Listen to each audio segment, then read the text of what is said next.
All right, Ms. McNeil, you may continue. I'll wait till we have a break, please. I'm sorry? I'm going to wait until we have a break, please.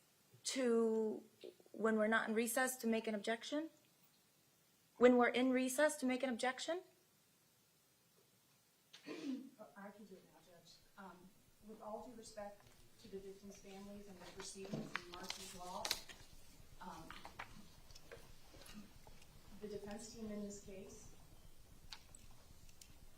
followed and maintained their constitutional duty, the Sixth Amendment right to provide effective representation to Mr. Cruz. This is a constitutional right that is afforded to every criminal defendant in the system.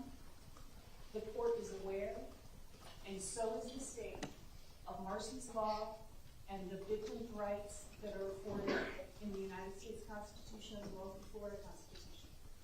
That does not include personally attacking defense counsel and our children. The defense reached out to the state, Mrs. McCann specifically, in anticipation that something like this might happen. I understand that the victims' families are entitled to feel however they want to feel and are allowed to say whatever it is they want to say. But in the court of law, it is the court's responsibility to maintain the administration of justice. And you know the parameters of a sentencing hearing. The state knows the parameters of a sentencing hearing. I have spoken in email to Mrs. McCann. Mr. Weeks has spoken to the Chief Judge Tudor. And we have also spoken to Mr. Pryor in an effort to prevent this from happening. I did my job, and every member of this team did their job, Judge. And we should not personally be attacked for that, nor should our children. And I'm asking this court, as the administrator of justice, please ask the victims' families like I asked the state attorney's office to do. They know that this is improper. They know this. They know that attacking defense counsel, attacking the judicial system, and attacking the jurors is not permissible. And it sends a message to this community that if you sit as a juror and the verdict you're not in agreement with, that you will be chastised and you will be degraded. Our system of justice is designed the way that it was administered in this courtroom. If he would have gotten death, we would not have said one single word about that, and we would have respected the jury's verdict.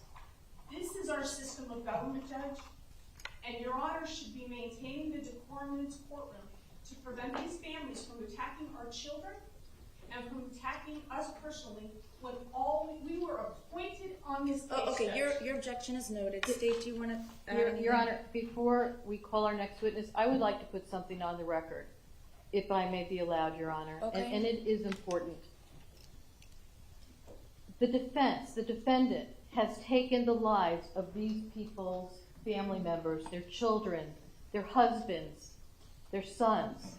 And now the defense attorneys want to take the voice of the survivors, the victims, and curtail their rights under Florida law, specifically 941.143, the Florida Constitution, Section 16B, Article 1, which gives victims a right, Your Honor, to express themselves and be heard. They're also trying to curtail the victim's rights to speak under Chapter 960. And Ms. McNeil is right. She did reach out to me, and she did ask that we ask the victims not to speak about the verdict, about the case, but under 941.143, each and every one of these victims here today was apprised under the law by our office, which we had a duty to do, that statements, whether oral or written, shall relate to the facts of the case and the extent of any harm, including social, psychological, or physical harm, financial losses, loss of earnings directly or indirectly from the crime for which the defendant is being sentenced, and any matter relevant to an appropriate disposition and sentence. What these victims are here to talk about today, Your Honor, is an appropriate disposition and sentence. The defense cannot try and impose prior restraint on these victims who have every right to be here and exercise their freedom of speech under the First Amendment, under the Florida Constitution, and under Florida law, Chapter 943 and Chapter 960. And these victims have every right to express themselves. They were muzzled, they were curtailed under victim impact because they knew the instructions and they followed them to a T. And the defense knows that the state worked with the defense to make sure that everything on victim impact was admissible. There were no objections, and the record will bear that out.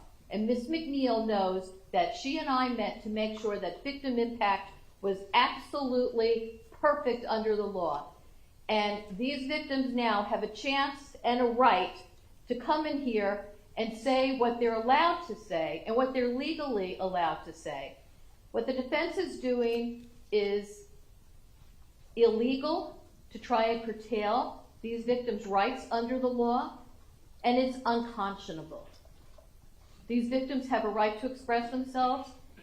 I have not gone over what their statements are because under the law, under Chapter 960, they don't have to tell me what they're going to say. They can ask me if they need guidance, and I will provide it to them. But they have a right to address this court. Thank you, Your Honor. All right, State, you can go ahead and call your next witness. I just need to say that the defense is not attempting to curtail the limits of the sentencing proceeding or the rights that the victims' families have. We are not trying to do that. But the state attorney's office knows that what is happening here is beyond what the victims' families are constitutionally protected to do. You can say whatever you want to Mr. Cruz. You can attack him and say whatever you want. But your honor knows that what is happening here is not permissible. Ms. McNeil, stop suggesting that I know that something is impermissible and that I am allowing it to happen. You're finished. I've heard your objection. It's noted. State, go ahead and call Ms. Ramsey. Ms. Ann Ramsey, please.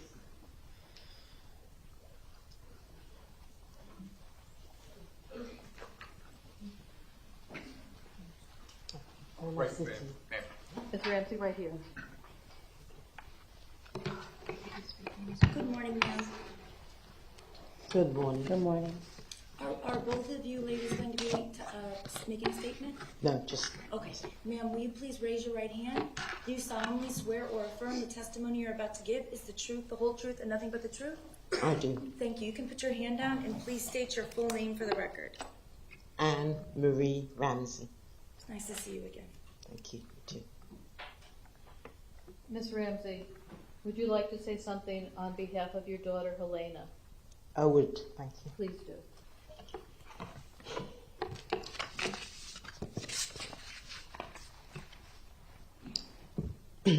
When the trial started, I wasn't sure whether the murderer should get the death penalty or life.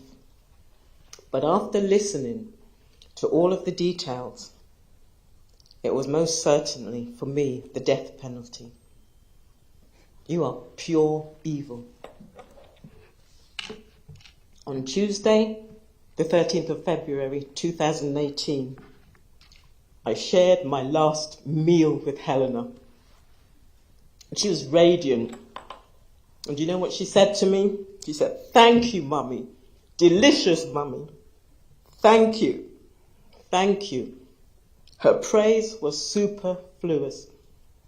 It was as though it was a lifetime of thank yous that she was saying to me that evening.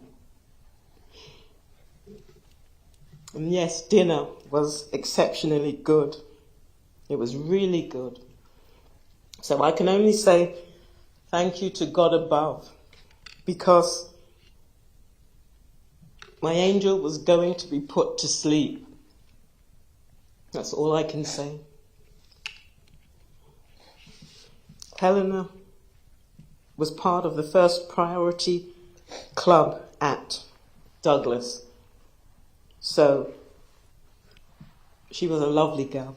She was an angel to me.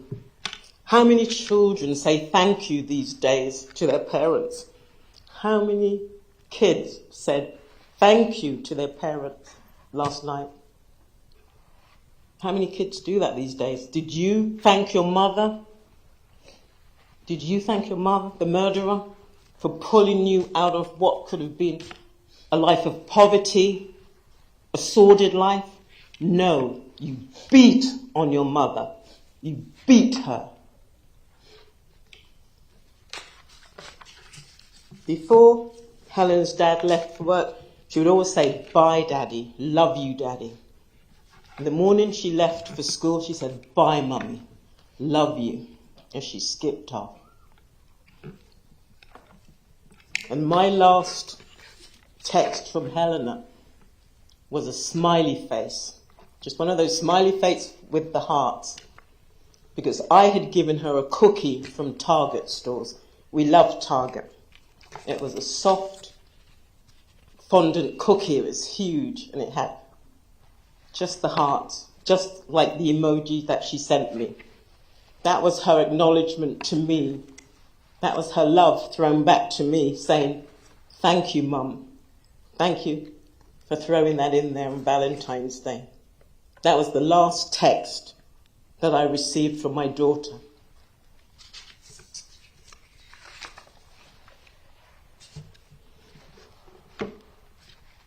And this is what I have to say about the Broward school system.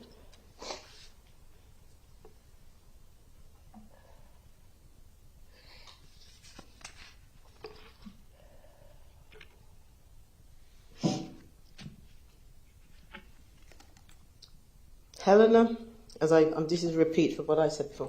As Helena's mother, I was most impressed by her wisdom and her strength of character. As a young girl, she received a perfect score in her end-of-year math test. And she was told by her teacher, you'll be in the gifted class the following year.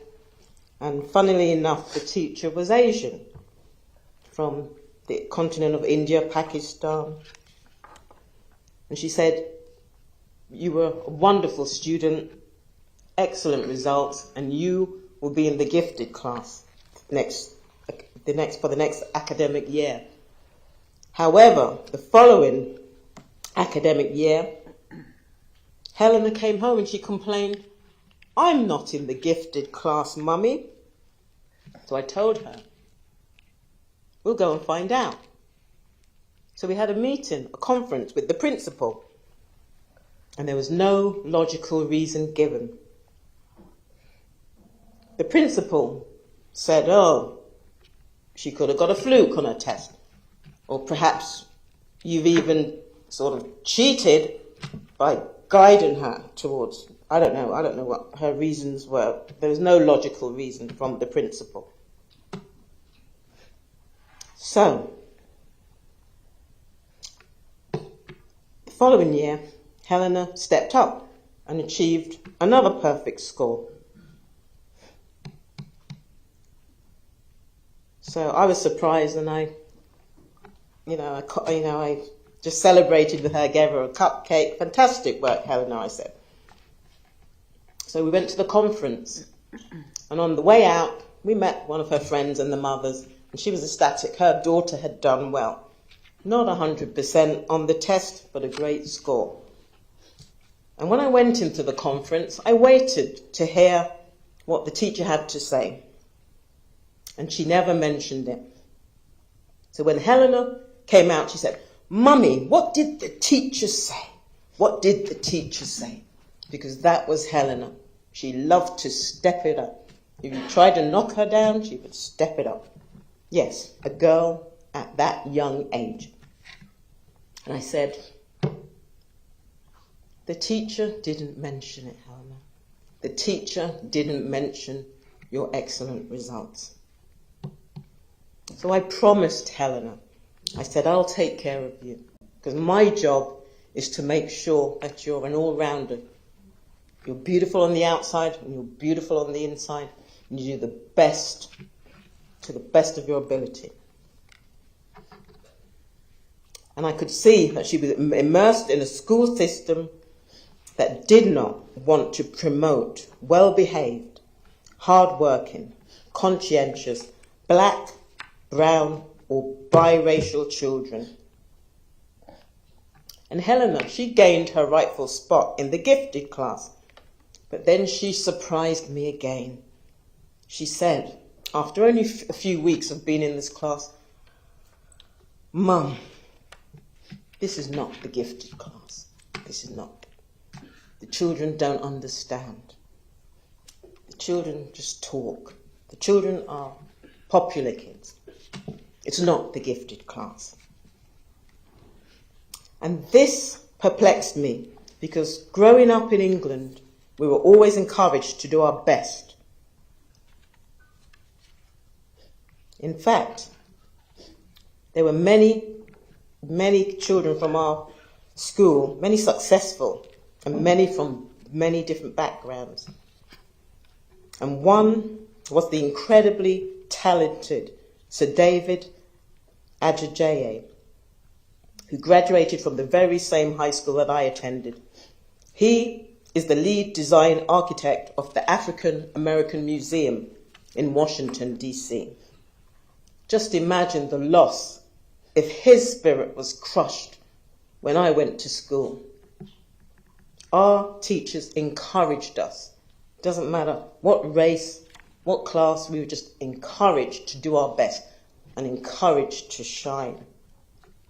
And Helena and I visited that museum, and Helena declared, "There's so much to see. We must return to the museum to see it all." And sadly, this will never happen. Never happen.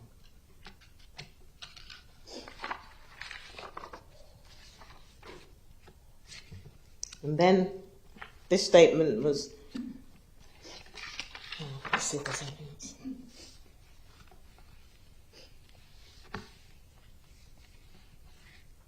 Yeah.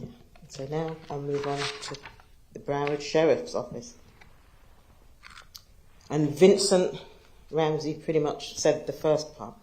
"I lost Helena, my daughter, on my birthday. And we should have been out, celebrating, laughing, enjoying dinner, just doing the usual birthday celebrations. And instead we spent hours fruitlessly searching nearby hospitals for Helena because we were told that she was injured. Someone had mistaken her for Samantha Grady, which was often the case. So we thought she was injured, so we braced ourselves for the worst. And then we went to the North Broward General Hospital, the main hospital, and we asked for our daughter. The whole family was searching for our daughter. And when we were at the hospital, just by looking at the response, they knew our daughter had died. But they sent us to the Marriott. They sent us to the Marriott Center. And we feel that they should have told us at the hospital, because the hospital is equipped with conference rooms, chapels, equipped to tell people the passing of their loved ones. Instead, we were sent to a Marriott. And let me tell you, we were waiting there for hours and hours and hours, listening to the screams and the howling of all the other families. All of my family was there that night.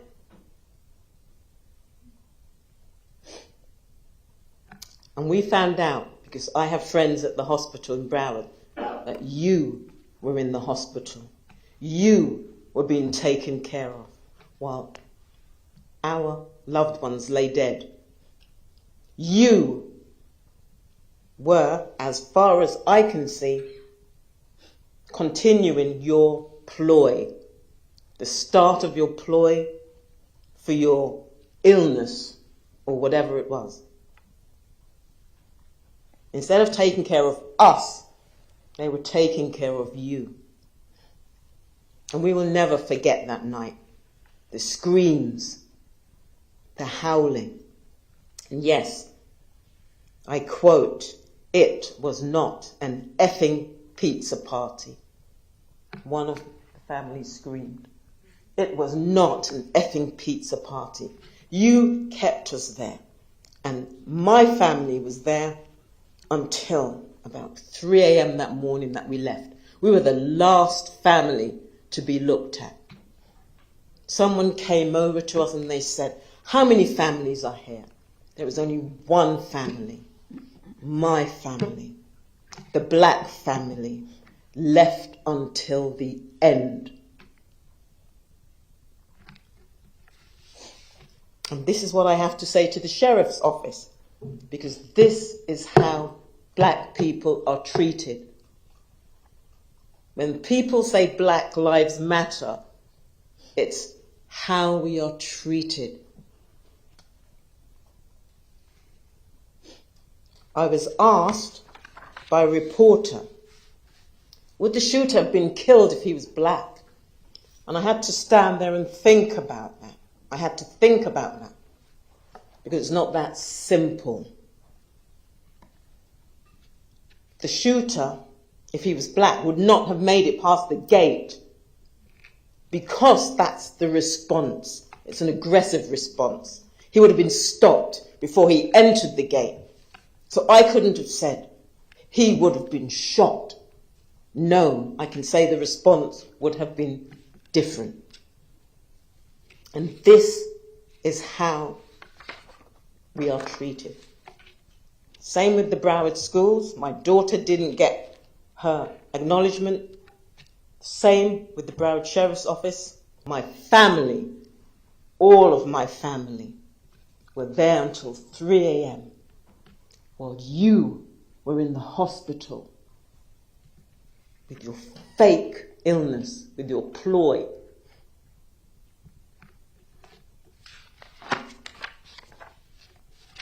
And that is what I have to say. Because when I sat down with the principal at Broward School, it was whatever. She just did whatever she wanted to do. She didn't follow the rules. And when we sat in the Marriott Hotel, it was the black family, all herded together, left until the end. And that's the change that needs to happen. People keep going on about affirmative action in colleges. I've been here 20 years. Has anything changed? Very little. It's not in your face, but we still need positive action. We still need positive action. So you took away an angel that day. That could have made a difference in society. And that's all I have to say today. Thank you. Thank you.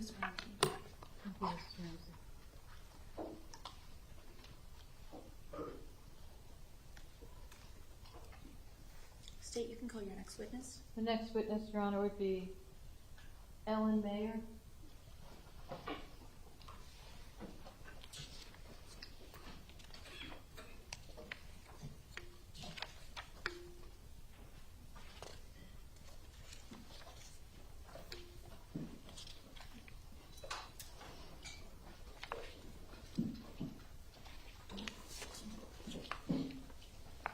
Good morning. Good morning.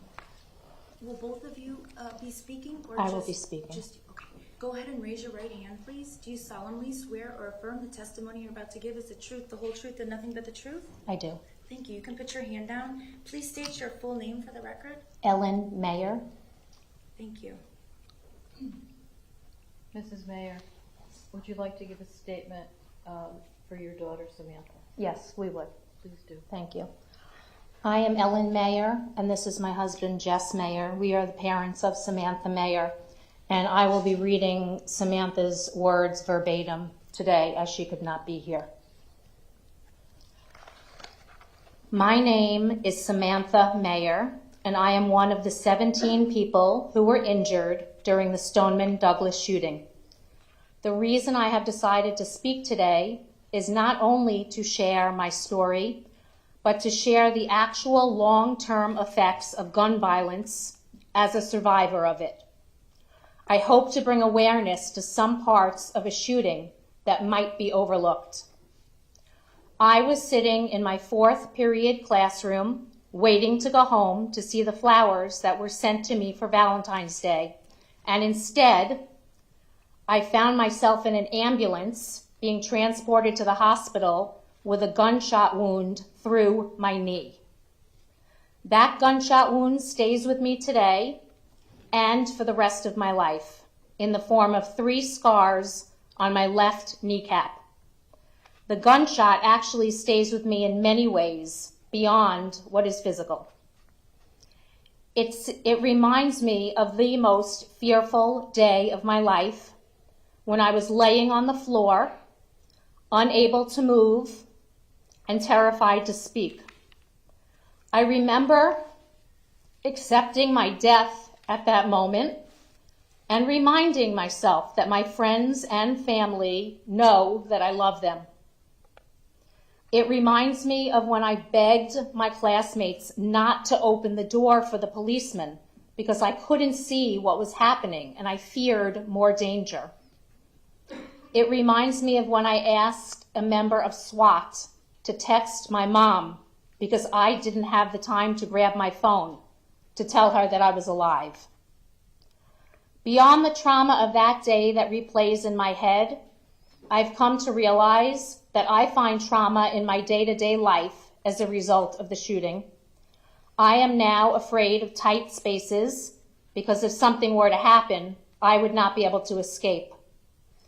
I also look for the closest exit in every room I walk into because I just need to know where it is.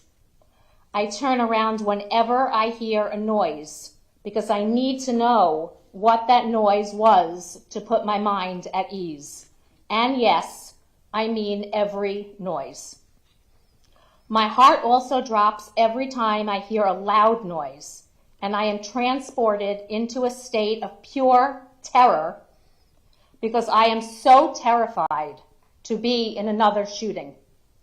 I bet that doesn't happen to most people. I've learned that the beginning of every year brings a lot of heartache for me as I wait through January and half of February for the anniversary of when I saw death before my eyes. Carmen, I think about you every day, and it never hurts less. Beyond the struggles I have in my life currently, I have fears for my future. I fear that sending my children to school one day will be one of the hardest things I've ever had to do. I fear, against all odds, that there is a possibility of him being released one day. I fear so many things that I can't write them all on paper because the thought is too painful. To other gun violence survivors who may be listening, I would like to commend your strength.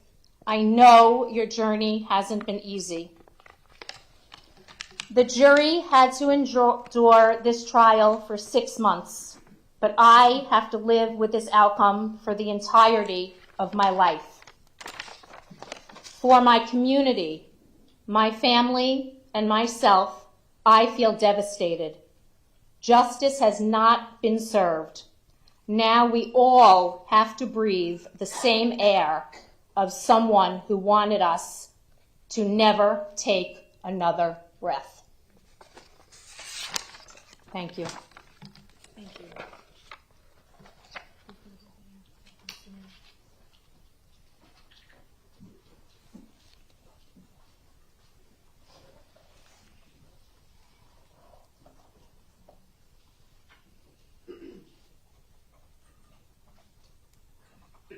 Your Honor, that would be it for the morning. Okay. What time will you be ready, or is it just a matter of taking a break in the normal course? I think probably, let's see, it's 11:49 now. The Montalto said they would be here after 1 Okay, for school, so play it safe, maybe 1:20. If Okay. that's all right. is that suitable to the defense? Okay, why don't we just make it 1:30? Thank you, Do you Your think Honor. we won't have time to finish this afternoon? Is that why you were thinking 1:20? Well, no, 1:30 is fine. I was just trying to That's be okay. conservative with time. Okay, I know it takes everyone There, quite there are other witnesses for tomorrow as well, but I anticipate it will be a short afternoon, Your Honor. Okay, all right, so we are in recess until 1:30. Thank you. They still have the secondary screening, so I know it takes everyone time to get back and forth if they go to lunch, which is why I think 1:30 would be better. Thank you. Sure.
that is directed towards the defense team in this matter. It is very important, considering what has been happening throughout this nation with threats to the Speaker of the House and violence that has incurred, that we do not create an atmosphere where dog whistles are being emanated from this courtroom, encouraging folks to act on those same types of behaviors. This is a sentencing hearing.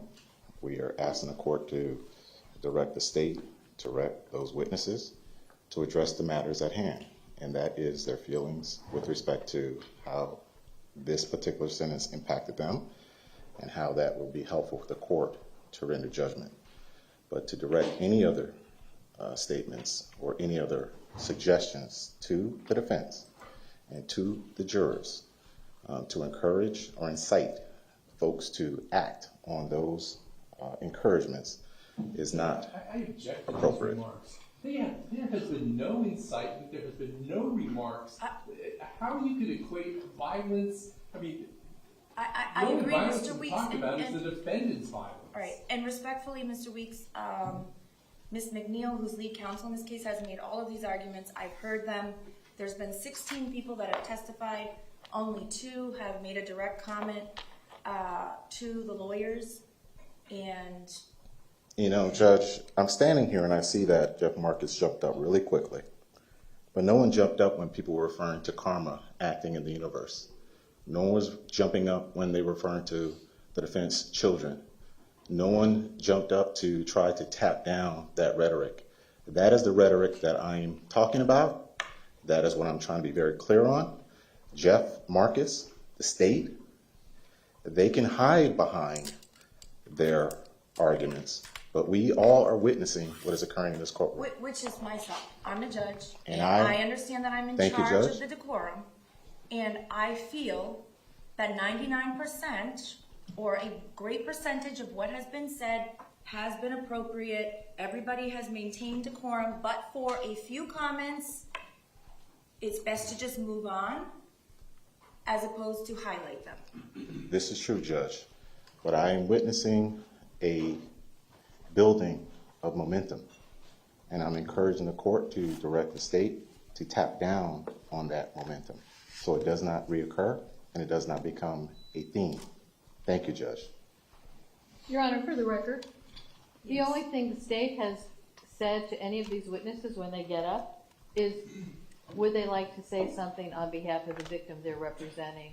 There's been no encouraging or inciting, as Mr. Weeks has put on this record. That is a blatant falsehood and a recreation of the record. As far as no objections being made, it's the defense that could have objected. It's not the state's duty to object to their own witnesses when they're testifying. Okay.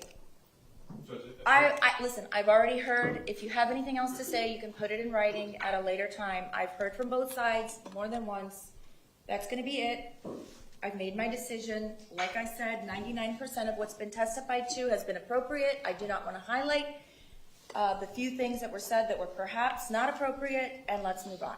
Judge, I'm asking for 20 seconds next. You can have as many seconds as you want in writing, and you can put all of your objections in writing. They've been made multiple times from your chief assistant, from Ms. McNeil, and I don't want to hear anything else. I've already heard it. Is there something that has not already been argued? Yes, ma'am. Okay, exactly what is it? Judge, before Mr. Schachter took the podium and testified before this court, I wanted to, the record to reflect that both Mr. Marcus and Mr. Satz looked at the statement prior to the reading.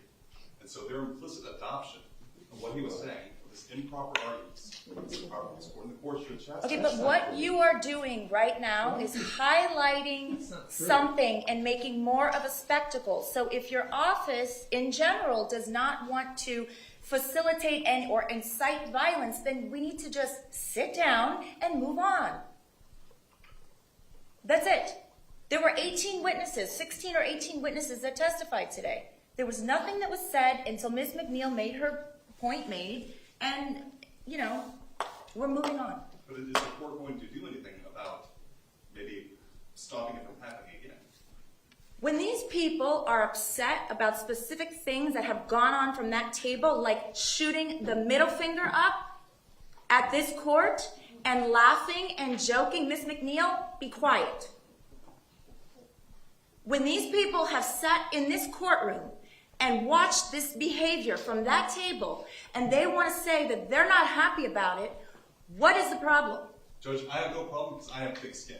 But once you bring in my children, I think that's highly improper. It's being I didn't even know you have children. I don't know what you're talking about. Your children? What about your children? For them to comment on my children is highly improper, and for this court to allow that kind of testimony is also improper. I don't remember any comments about any children. And if there was, it obviously didn't, it came and went without me noticing it. Judge, I can assure you that if they were talking about your children, you would definitely notice it. You need to sit down right now. You're out of line. In fact, you're excused. You need to go sit in the back with your chief public defender. He's the public defender. Mr. Weeks, please ask the lawyer from your office to go sit down and not say anything else. To try to threaten my children and bring up my children is inappropriate. Go to the back of the room now. That just violated about every rule of professional responsibility that I have never. If you're going to get up here and you're going to... Judge, I asked you to go sidebar on this matter. You, sidebar or not, you don't have one of your assistant public defenders say something about my children? Judge, that same venom that the court is expressing is the same venom that defense counsel had to sit through this entire morning when their children She brought up her were children being multiple referenced. times during the trial. Nobody knows if I'm barren or not. They don't know about my children. Judge. Sit down. Sit down. Judge, Sit down, Mr. Weeks. please do not summarily dismiss me. I'm summarily dismissing I'm asking you. the Go court. sit down. I'm asking the court. I asked the court to go sidebar. Go sit down. You don't threaten the Judge, court's children. everyone Your in this assistant just courtroom- did that. Go sit down. No one in this courtroom had to endure what we had to Go endure. sit down. Miss McNeil has made her children a spectacle more than once during this trial. That was her choice. You have absolutely no right to have one of your assistants come up here and suggest something about my children. Now, please go sit down. Judge. You're Judge, inappropriate and out of line. Go sit down. Judge, may I have a brief recess? No. Go sit down. May I have a brief recess so I can speak to my attorneys? We're moving on with the sentencing, Mr. Weeks. So can I have a brief recess? No. Thank you. It's 1:36. Thank you. State, go ahead and call your next witness. Mr. Anthony Montalto.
Good afternoon, sir. Is it Mr. Montalto Jr. or Sr. that's going to be speaking, or both? The third gets to go first. Okay, sorry, the third. I just was trying to indicate that you were younger. Please raise your right hand. Do you solemnly swear or affirm the testimony you're about to give is the truth, the whole truth, and nothing but the truth? I do. Thank you. You can put your hand down. Please tell me your full name or state your full name for the record. Anthony Vincent Montalto III. State whenever you're ready. Mr. Montalto, would you like to say something about your sister Gina? Yes, I would.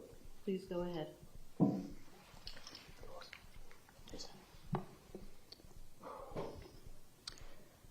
February 14th, 2018. I was at Westglades Middle School in my 5th period class, filming a project with my friends, when I heard a fire alarm over at Marjory Stoneman Douglas High School. I then heard gunshots and ran inside. I sat on my desk and I felt something strange. I didn't know what it was until I felt a large pain in my chest. I realized it was a message saying my sister, Gina Rose Montalto, would not be coming home today. I ignored it out of hope, and I waited until I was clear to go home. I got on my bike, and I rode as fast as I could. I dropped my stuff at the door, and I yelled for my mom and dad.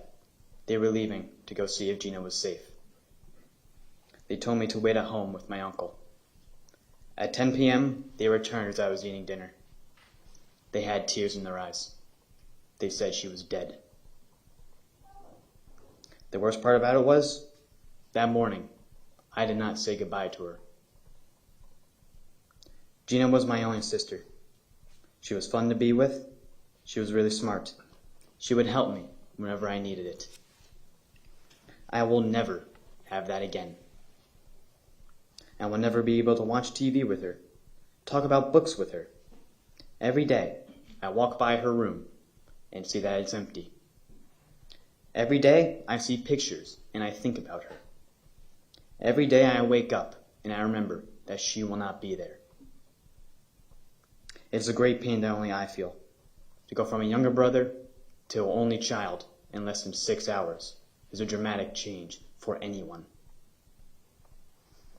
Every day, I wish I could come home and see her again. Every day, I wish this had never happened. Every day, I wish I had said goodbye like I should have. While this reality I now live in is an unfortunate truth, an even more unfortunate truth is that this country has forgotten who the victim is. The murderer is not a victim of drinking during pregnancy. He is not a victim of mental health issues. He is a murdering bastard that should be made an example by being sentenced to death. He shouldn't live while my sister rots in a grave. The jury has failed the families, the victims, and me. Was this mass murderer a victim when he put the gun to my sister's chest and shot her? Was he a victim when he shot her again? Was he a victim when he shot her 2 more times on his second pass? Some jurors may have thought so, but I know he is just a murdering bastard. I'm speaking about this today because I've held my tongue long enough. People have heard from adults and parents, police and medical staff, but they haven't heard from me. A boy whose life was changed in a flash when this murdering bastard chose to kill my fun-loving older sister, Gina Rose Montalto. I hope the jurors that allowed him to live will regret their decision after hearing this from me today. Thank you. Thank you, sir. Thank you. State would next call Mr. Tony Montalto. Good afternoon, sir. Please raise your right hand. Do you solemnly swear or affirm the testimony you're about to give is the truth, the whole truth, and nothing but the truth? I do. Thank you, sir. You can put your hand down. Please state your full name for the record. Anthony Vincent Montalto. Okay, state whenever you're ready. Mr. Montalto, is there something you'd like to say on your daughter Gina's behalf? Yes, there is. Please do so. I will begin with some positives by thanking the Eagles Haven team for helping our families endure the hours spent in the courthouse. By thanking you, Judge Scherer, for presiding over the trial with all its twists and turns, as well as keeping the press at bay while allowing them to inform the public. You were as compassionate as the law allowed to our families. Thanks to the state attorneys that prosecuted this case for your dedication, your professionalism, and constant communication with our families. To the Victims Advocates team, thanks for sitting with us, letting us vent our frustrations and answer an untold number of questions, from what to expect next to where is prosciutto. This case, with 17 innocent students and teachers murdered at school, is why we have the death penalty in Florida's laws. If the jury had followed that law, if the jury took in the evidence presented, there is only one logical and fact-based outcome. Sadly, the jury ignored the facts and went with emotion. They worried about how they would feel if this murdering bastard was put to death by the state of Florida for committing this heinous crime. They were selfish and misguided and allowed prisoner number 0893407 to avoid the punishment he deserved. The jury was worn out and did not want to be sequestered. The jury instructions were complex, and I believe these factors combined and led to a less than thorough deliberation process. Did they consider what kind of message their verdict sent to our nation's students and teachers when they found a way to excuse the murder of Gina and the others? Did they consider how they would explain their verdict to the siblings of the victims, as my wife and I struggled to do? The current requirement for a unanimous decision for a death verdict is tough to meet. It allows one activist juror with preconceived bias against the death penalty to swing the case in favor of evil. Once one juror shows sympathy, decides that they can't live with the tough decision to hold a murderer, and in this case, a mass murderer, accountable, it relieves the others and allows them an avenue to avoid voting for the death penalty. The vote is not to put a random individual to death. It is called the death penalty because it's supposed to be imposed due to the actions of the convicted murderer. Assuming that's supported by facts, as the jury acknowledged clearly in this case. An interesting historical fact is that now two of the most infamous mass murderers in Florida history, Ted Bundy and this murderer of my child and 16 others, did not receive a unanimous verdict of death in our state's courts. Perhaps it's time for the state legislature to make a change, back to a simple majority or perhaps a supermajority of 9 votes out of 12, to impose the maximum punishment when the aggravating factors warrant it. This would be more fair to the victims. My beautiful, bubbly, and kind daughter deserved to live a happy and full life.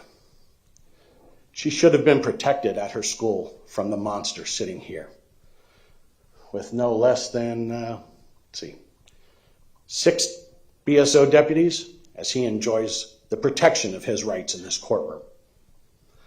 I applaud the court and the prosecution team for following the ideals of our justice system, as the evil murderer enjoyed a fair trial. I don't believe the case was fair to the victims. The court allowed the defense to show every aspect of prisoner 8093407's life prior to the execution of Gina and her classmates.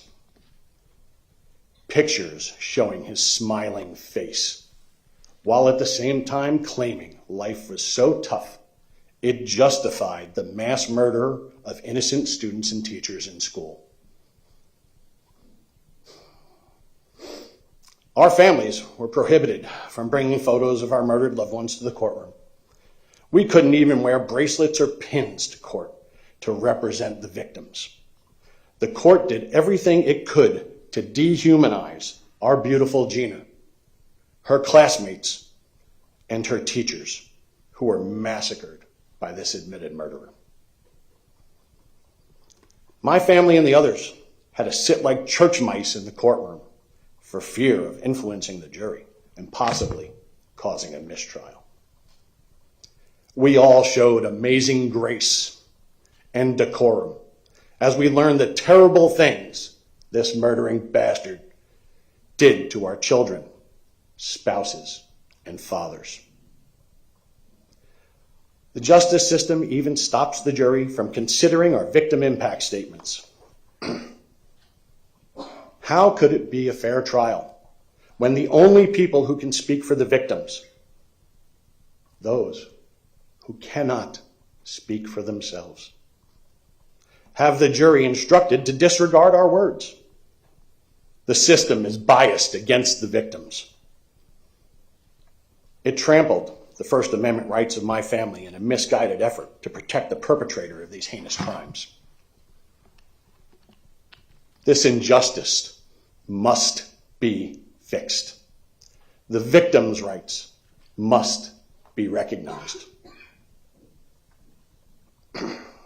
As for the defense team, you had a job to do. You had no case because the facts of the cold, calculated, horrific actions should have sealed this mass murderer's fate via the law. Somehow, though, you all managed to be petty and marginally professional. You disrespected the court in words and action.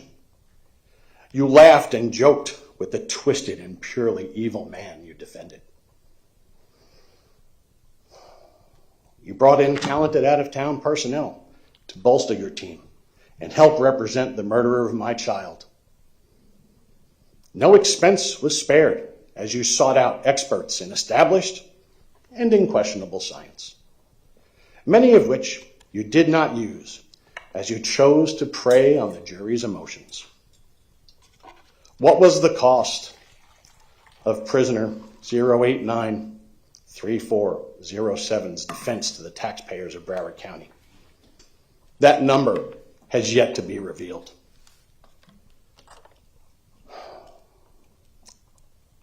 Those citizens should all ask why.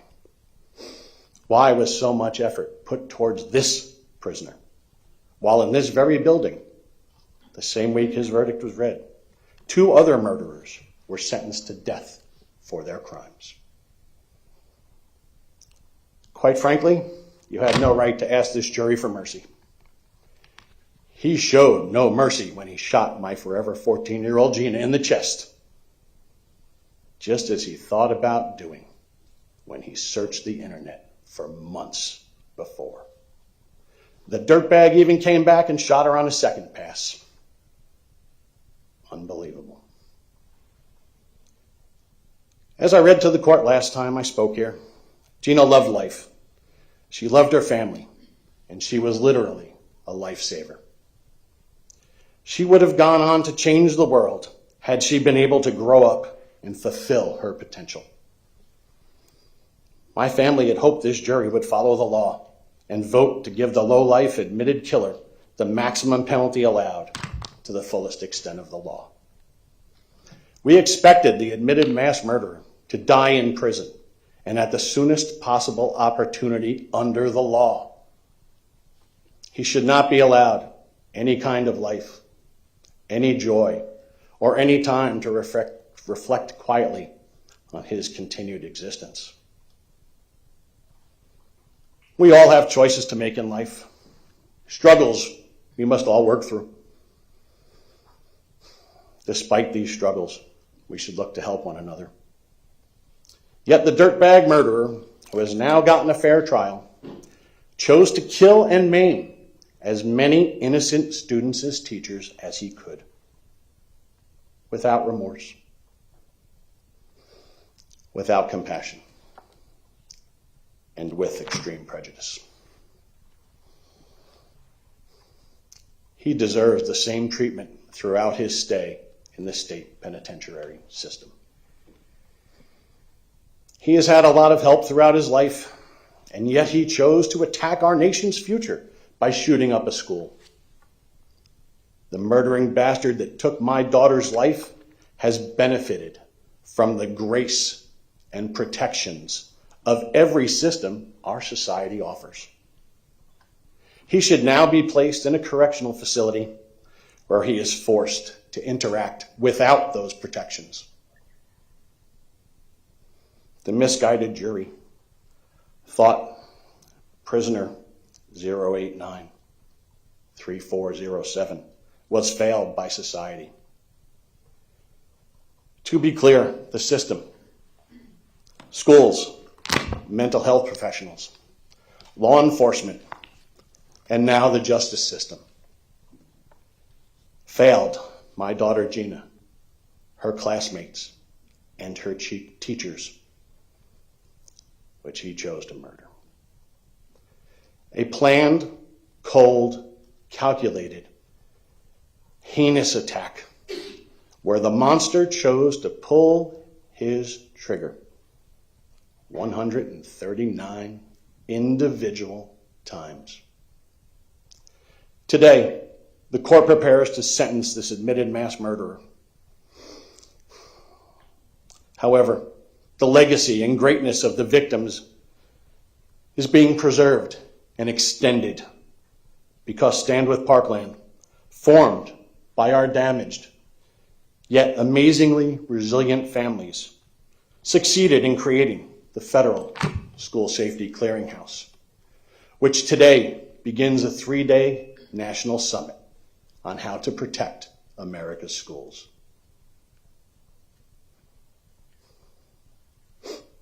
As for my wife, Jennifer, my son, Anthony, and our entire family, we will remember Gina every day.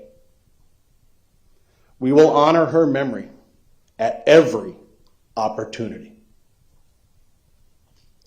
We will work to make our nation's schools safer for other students and teachers.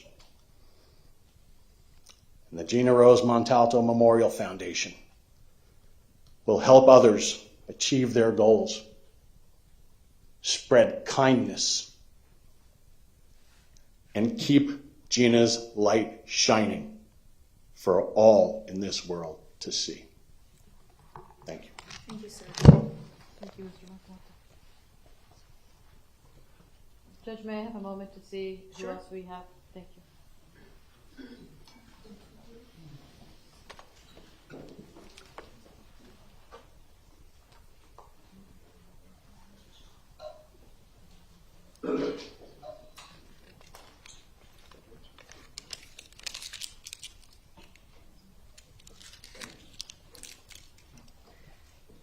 Your Honor, that's it for witnesses for today. Okay, and then tomorrow, your preference is to start at 1:30, if I'm not mistaken? 1 o'clock, 1:30, whatever the court's desire. Okay, does that suit the defense? All right, we'll start at 1:30. Thank you, Your Honor. Tomorrow, we're in recess for today. Thank you.